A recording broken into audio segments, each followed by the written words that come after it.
Okay, folks, welcome back to another episode of the Retail Perch. And it has been a while. We've been traveling, and I have been to India and back, and Gary's been to the NGA and back, and a couple of other trips. And we finally found some time here to do another episode. So thanks for being patient. And we didn't drop off the face of the earth. We're back.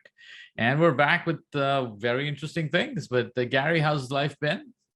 It has been good. Busy, which is always a good thing. Just got back from the NGA show last night. Another great show. It was good to see a lot of people in person without masks. So it was quite an event. That is fantastic. You can actually now read their lips. That's right. That's right. You now know who you're talking to. That's right. That's right. Well, at the Retail Perch, we try to bring you all things retail, try to focus more on the supermarket side of things, talking about technology, new trends, insights, what have you. And we've talked to all kinds of people on the show, from academics to industry experts to entrepreneurs to retailers. And today we happen to have a very distinguished gentleman amongst us as our guest. And Michael Solomon comes to us from St. Joseph's University. He's a professor of marketing there.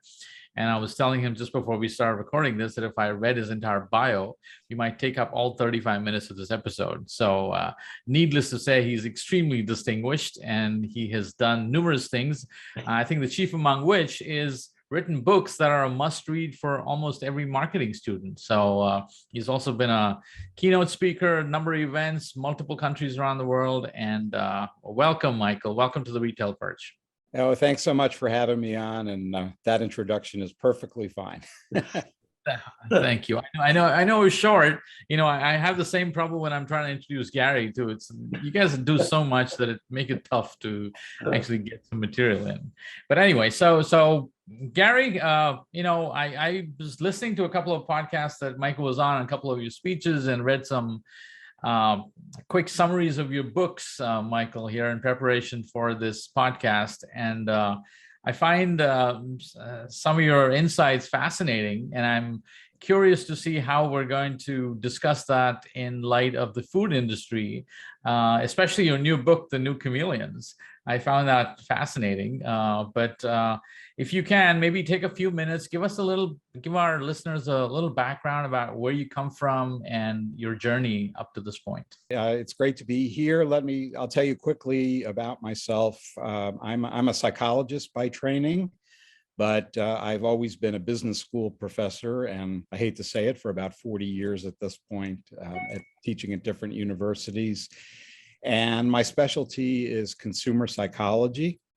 So I focus a lot on the deep meanings of brands and branding and how consumers use brands, including many, many grocery products, literally as a way to construct their identities. And so I've had the opportunity over the years to work with a lot of great companies, many of them in the fashion space, but also automotive, financial, and so on. Really anything that faces the customer is okay on my part, and as you mentioned, I do write books. My textbook on consumer behavior, I'm happy to say, is the most widely used around the world, and I'm now in the process of writing the 14th edition of that. So that's been a long, strange trip.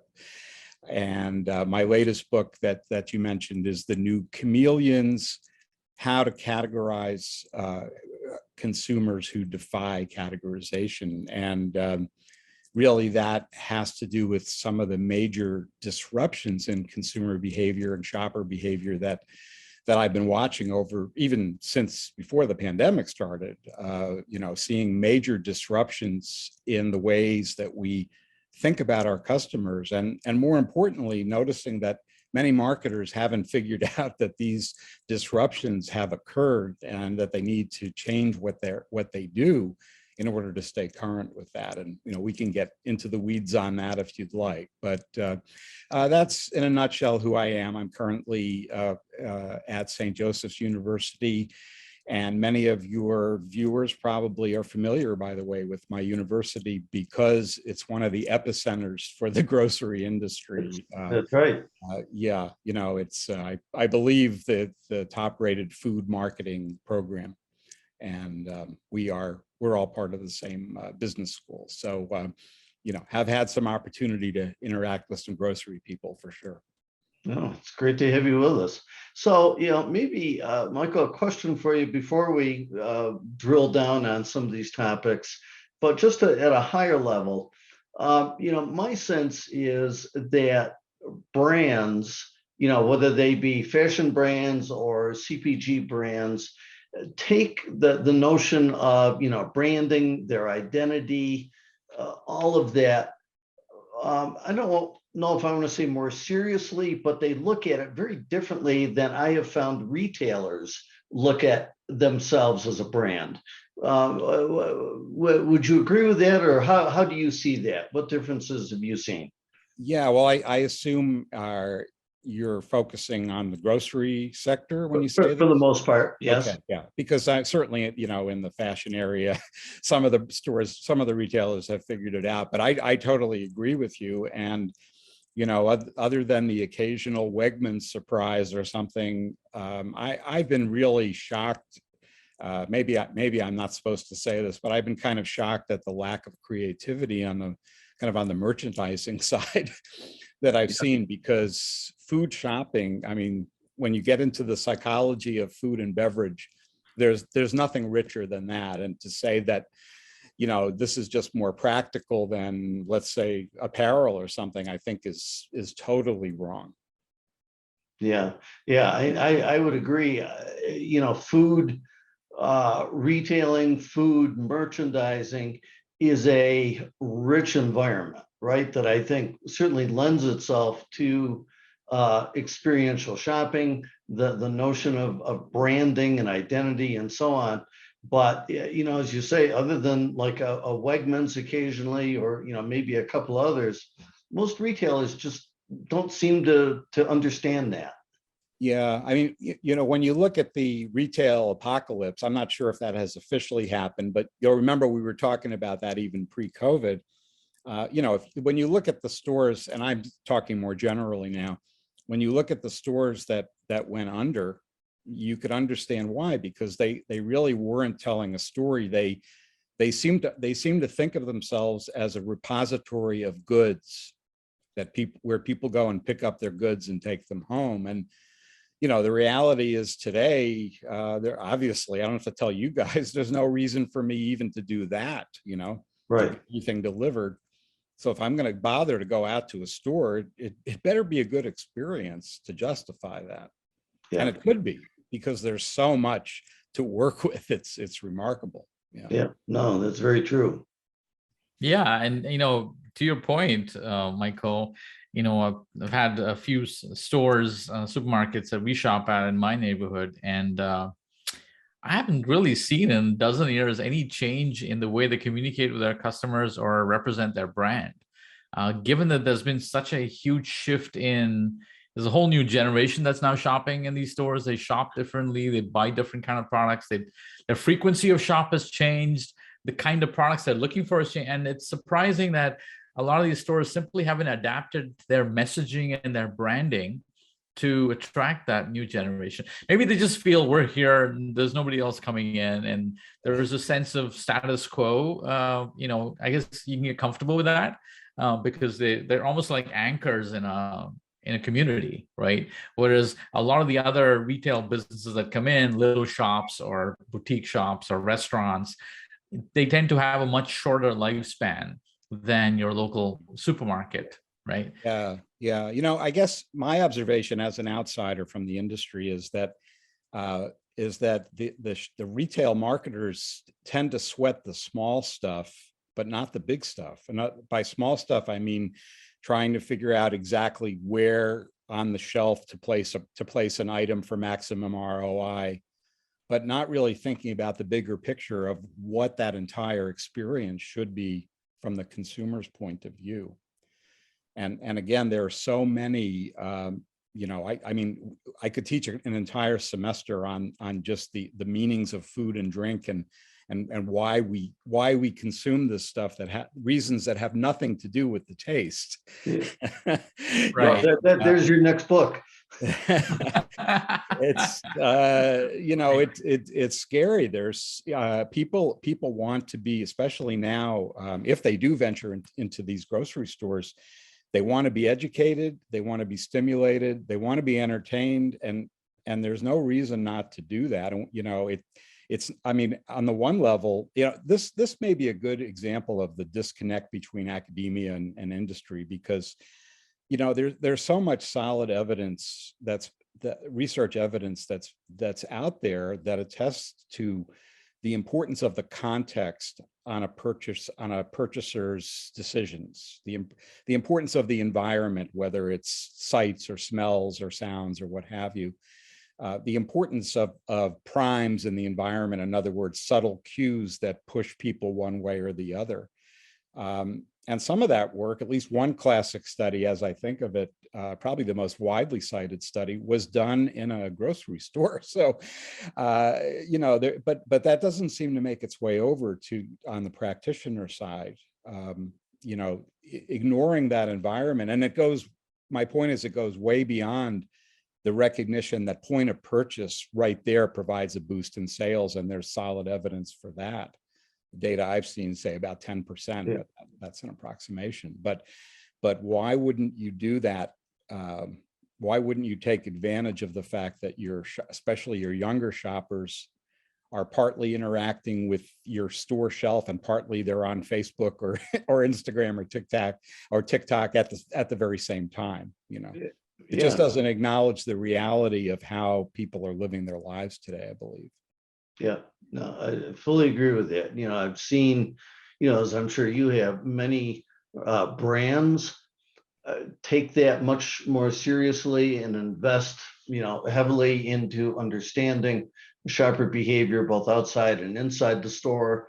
The impact of that in-store experience, merchandising at point of decision, and so on. The trouble is, they're challenged by getting retailers to co-invest with them and then scale some of those different things. Now, I understand it's easy to point fingers when you don't have to write the checks, but I think frankly, I think the grocery industry is ripe for disruption. And I don't mean just food delivery. I'm talking about in-store, because when you look at what's happening in other sectors, as they're starting to figure this stuff out, fashion leading the way, as you might expect, but high tech stores, Apple and so on, obviously as well.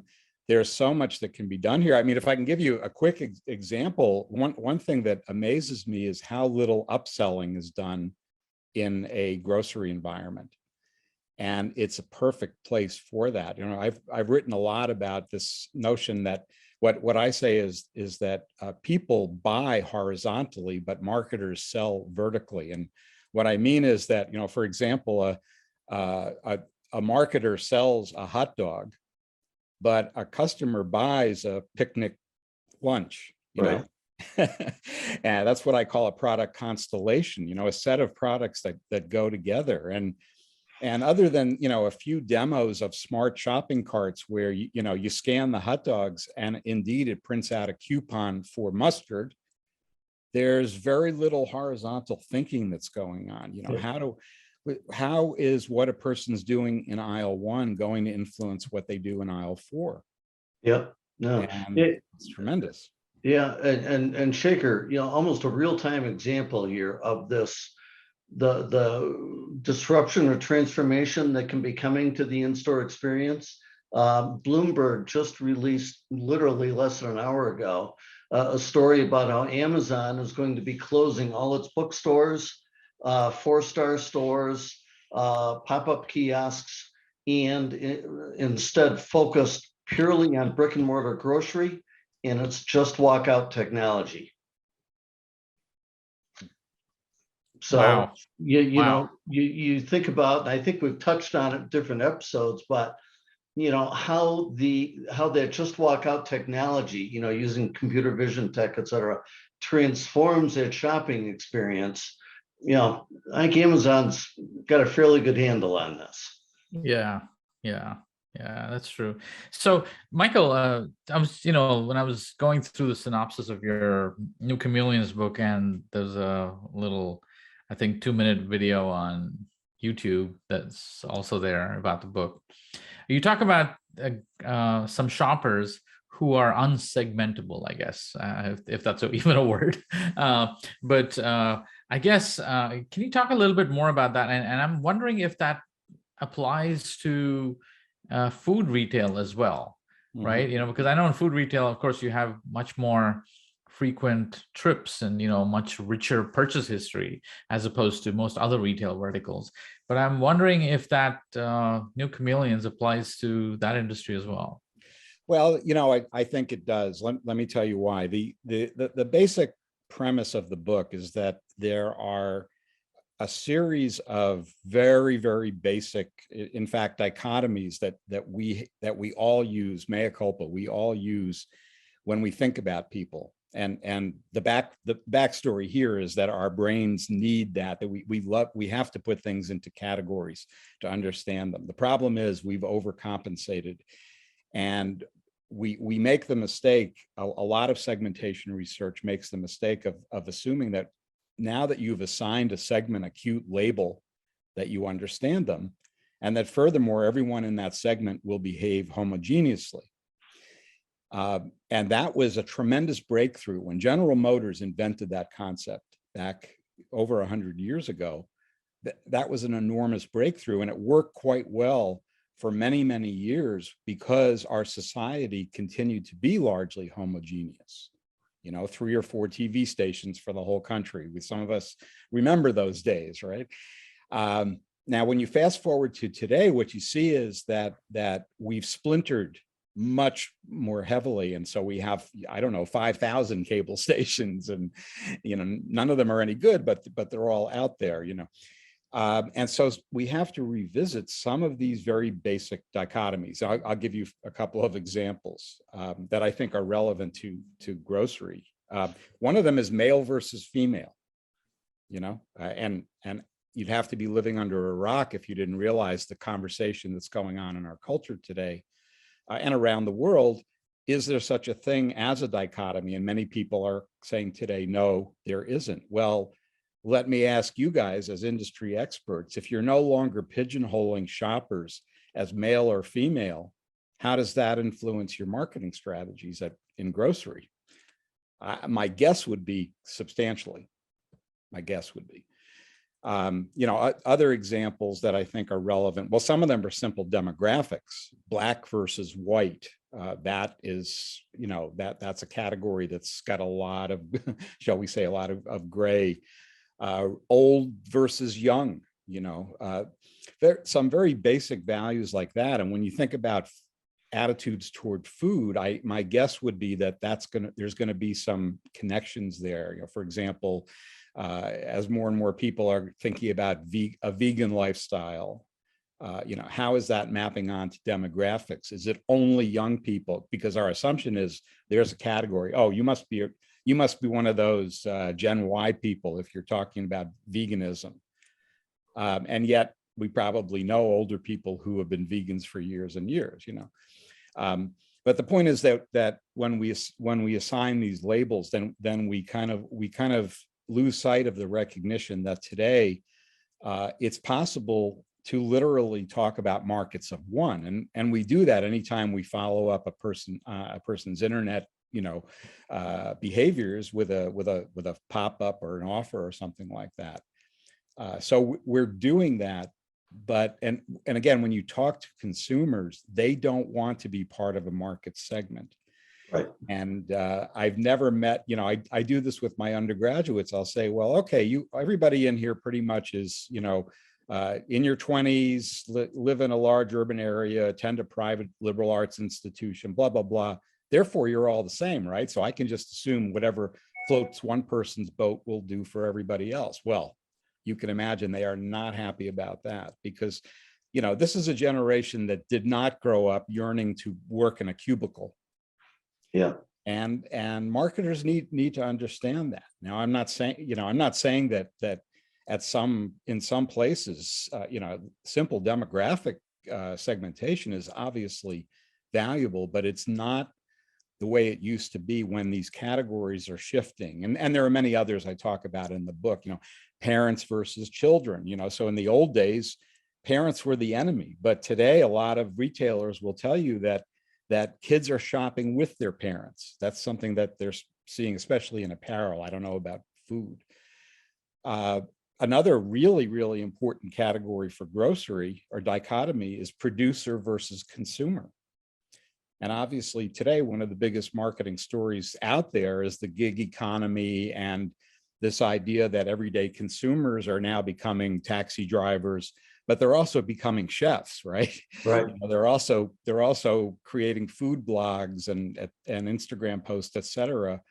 And in the process, hopefully the smarter companies have figured out that this is your best source for new product development. Are your best customers, or are your avid customers? Yeah. And again, that's where the upsell comes in, because your customers can tell you, well, yeah, I like this, but it would pair really well with that, and that's not something you guys make, but it would be good for you to know that, Yeah, I think in food marketing, at least in the food retail industry, for the most part, I think retailers have generally done a fairly good job of aligning their product assortment with the neighborhoods or the communities they're serving, right? In the typical supermarket, conventional supermarket carries 30,000, 40,000 different SKUs. So there's a massive selection there. And, certainly as Michael, you just spoke to, the technology is there today, and more retailers are making use of this to use AI expert systems, machine learning to understand of those 30 or 40,000 SKUs, which ones are most important to each individual customer, and, developing, complex profiles and so on around that. So marketing is a really interesting place to be these days. Interesting is one way to describe it. Yeah. Yeah. The old curse, may you live in interesting times. And we are. Indeed, but, and when you talk about, I know you guys are big into technology, another observation made by someone who doesn't have to write the checks is, where's augmented reality in the grocery store? And, I've been working with augmented reality for actually before it was popular. And, even at the time we were talking about, and this is where the upsell comes in, when you can activate with your device, let's say, hold up a package of pasta, and you can bring up a hologram of a chef using that pasta in a recipe and showing you all the other, products that you need with that. Boom. It's to me, very powerful. Not to mention in a place like the pharmacy section of the store, where you could have a doctor pop up and say, now don't forget, don't take this with that pill, things like that. Really using the store space as a much more interactive medium.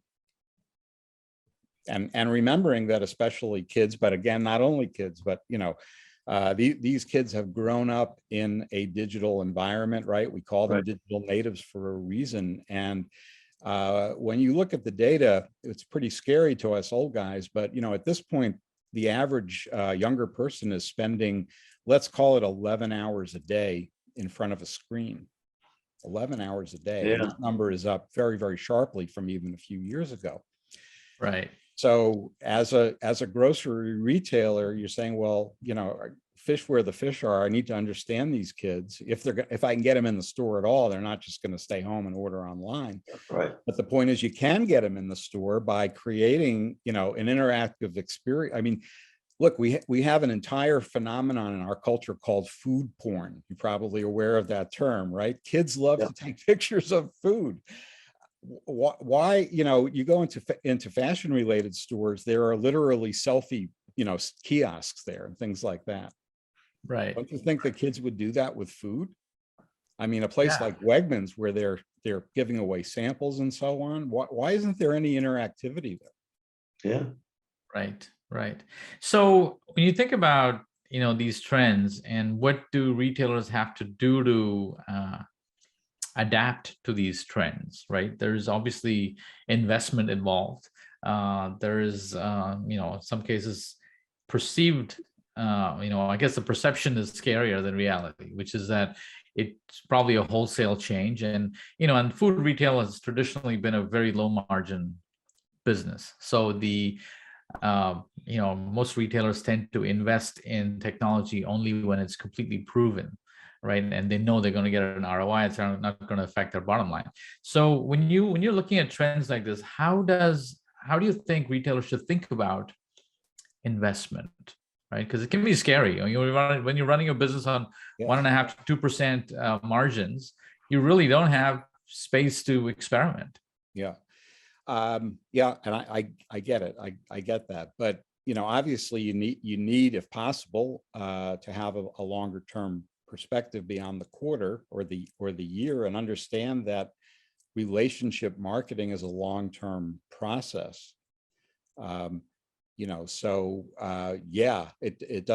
does cost some money, but it's not, I wouldn't say that it's a technology spend necessarily. What you're saying is, look, you need to personalize and stimulate the in-store shopping experience.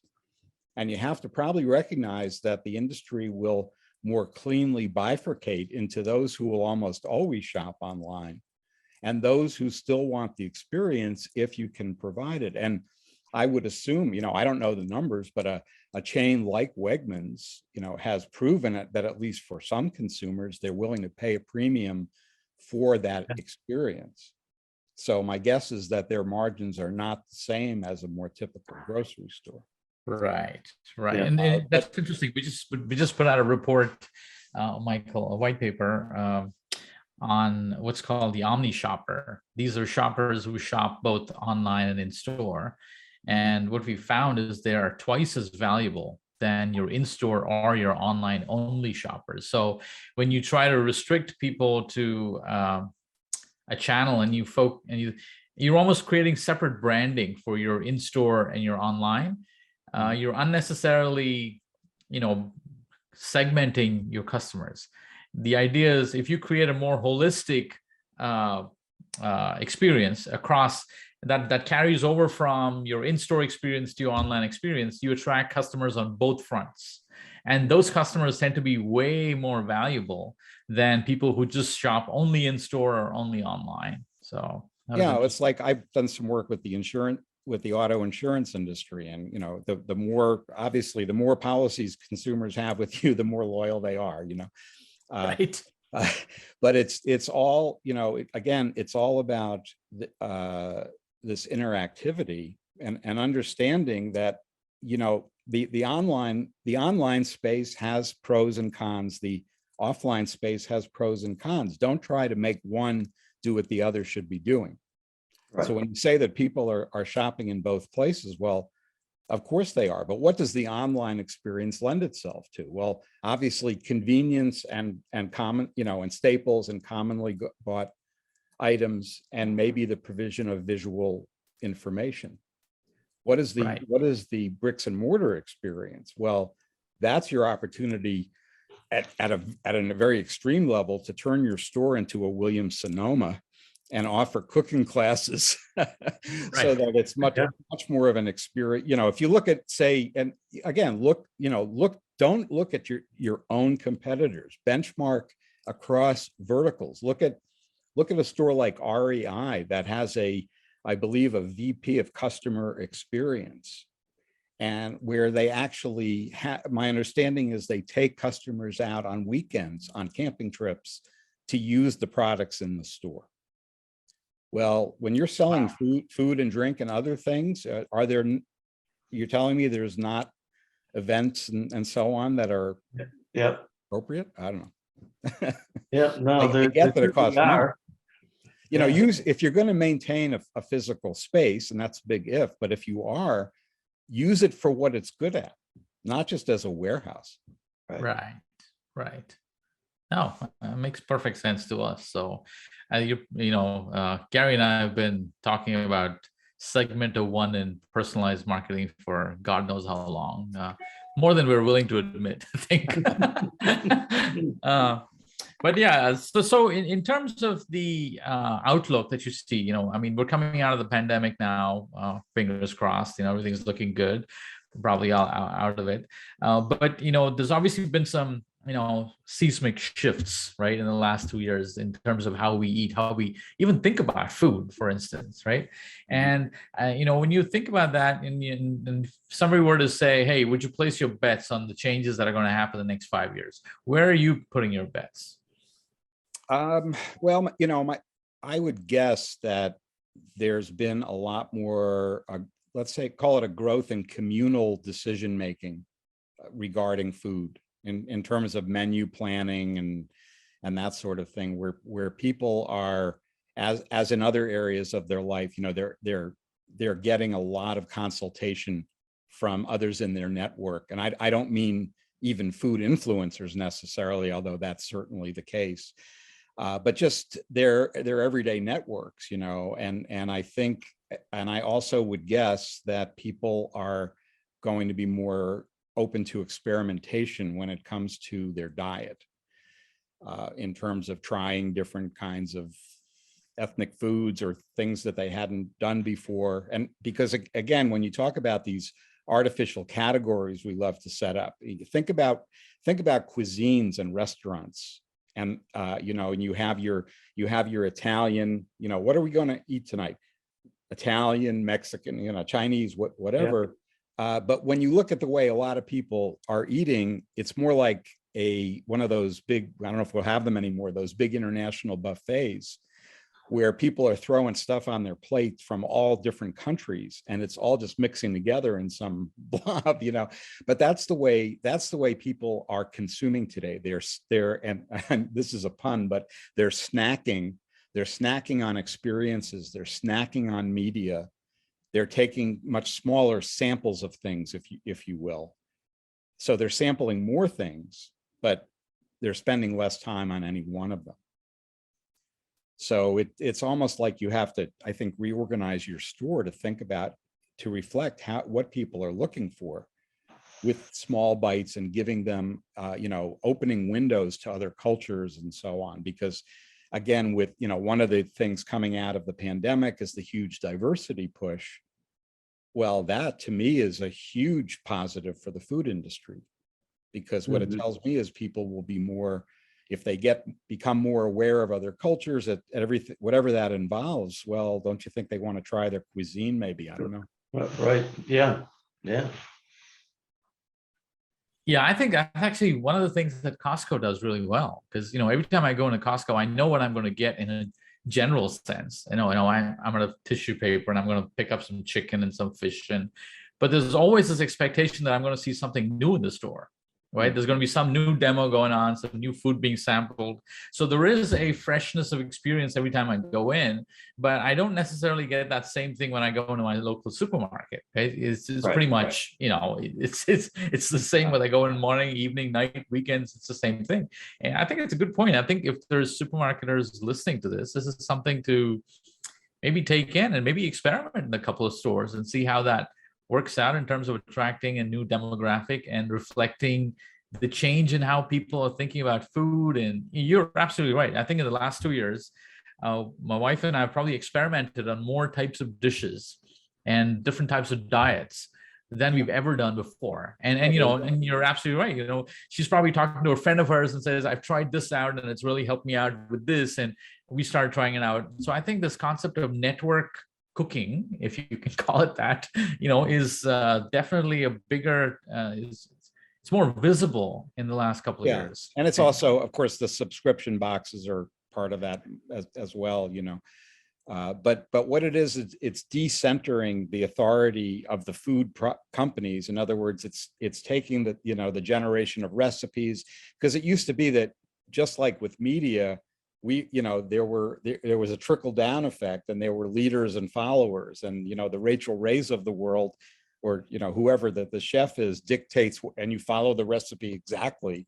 Right. I don't think people are quite as freaked out anymore if they don't follow the recipe exactly. Right. There's a bit more innovation that they want to do. And more generally, they want to be proactive, So to your grocery listeners, I would say a good comparison in another vertical is, there's a few of them, I think it's Casper mattresses now that allows you to take a nap in their store to try out the mattress. And I mentioned the REI example. Another one, Lululemon. What are they doing to get even more customers in the store? They're actually offering yoga classes in some of their stores. Classes, right. All right, Yeah. Cooking classes. There you go. Wine appreciation, whatever it is. These large pieces of real estate, I think, have to evolve. And you may have said this before, almost have to evolve to become a community center. Yeah. Where Right. they're offering services, and maybe it's all services related to nutrition. I don't know. Right. So the other side of this, obviously, we haven't really touched upon, is the brand side, right? The actual consumer packaged goods companies who make the stuff that are sold in these stores. What do you think their role is? How does it change? How does their marketing change? Because they've traditionally only been able to do segment-based marketing, right? Mm-hmm. They very often don't necessarily have access to individual customer information. So they're forced to do, segment-based marketing. How do you think they should approach this whole? Yeah, well, again, I don't want to throw the baby out with the bathwater. You've got to segment it in some way. But for example, in the food industry, my understanding is, that I may be misstating this, but based on what I've been told, at least one very, very large food company that I'm aware of has actually reorganized its marketing function to get away from the types of things that you're talking about, where now they're organizing by occasion. And so they would have this would be snacks, right? This would be snacks. So it would be snacks and beverages. And so they might have a tailgating.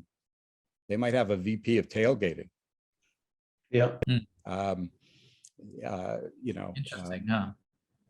So I know that they've done that. I don't know how successful it's been, but it reflects a recognition that the social context in which food is consumed is tremendously important.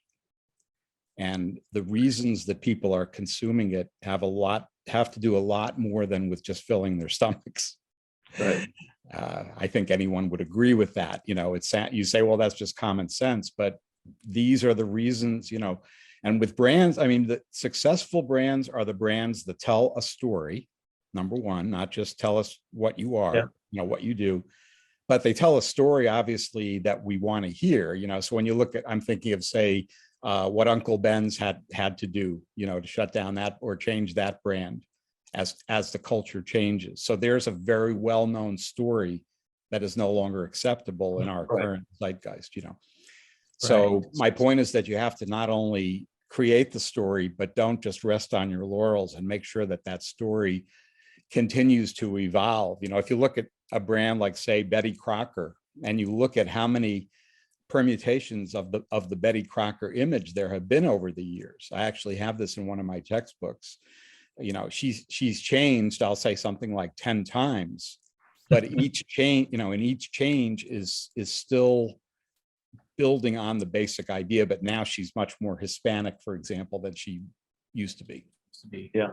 So there's always, as you know, that delicate tension between totally revamping your brand and not confusing people. So you have to find that happy medium. But that's why big brands need to crowdsource. And I'm sure some of them are doing this. They need to see the stories that their customers are telling about their brands. Right. Wow, this has been incredibly interesting conversation. Gary, anything else while we kind of wind down here? No, Michael, this has been great. I think very not only very interesting, but I think very relevant to our audience and the listeners that we have. So I thank you for being with us. Yeah, I would absolutely, and I would encourage anybody who is interested in learning more about Michael, go to michaelsolomon.com. He's got some great content there. There's a list of all the books that he's written and podcasts that he's appeared on, and speaking, little tidbits from speaking engagements he's been on. It's super interesting. So definitely a lot to learn here. But Michael, thank you so much for being on the Retail Perch. And by the way, you saw me sipping a cup of coffee. And if you send your mailing address to Stephanie, she'll make sure you get one of these mugs. And as a thank you for being on the show. And next time, maybe you can show up with a cup of coffee. Cup. Oh no, it's been terrific, Michael. Anything that you'd like to add on here for people, for our listeners? Well, I think Gary said earlier that it's an interesting time to be in marketing. I think it's really interesting time to be in grocery marketing because the potential for disruption is just enormous. Yeah. Right. Well, it's been super interesting. And folks, I hope you guys had a great time listening. I know we took a little gap and came back, but this was a worthwhile wait for the next episode because this has been super. And Gary, anything else before we close out here? No, I think we're good. We'll, I'm sure, be talking again very soon. Absolutely. Well, you guys stay safe out there, and we'll talk to you soon. Thanks again, Michael, for being on the show. And thank you, Stephanie, for putting all this together. And you can find more information at the retailperch.com. There's also plenty of past episodes. I believe we're in the 60s now. Gary, we're episode number 63 or something like that. So I guess we're no longer newbies on this. So, pretty soon, I think we're going to hit 100. That'll be exciting. But anyway, thanks everybody for listening and supporting the show and spreading the word, and and keeping great guests like Michael coming along here. So Michael, have a wonderful day, stay safe, and we'll see you around one of these days. Okay, thank you. Make sure to join us every Monday and connect with us at the Retail Perch on Instagram and Facebook. And if you have any questions, feel free to email us at theretailperch@birdseye.com. Until next time, this is Shekar.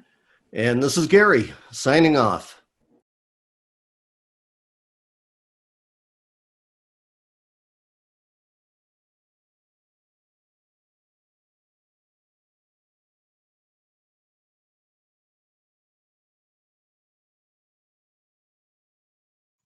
Until next time, this is Shekar.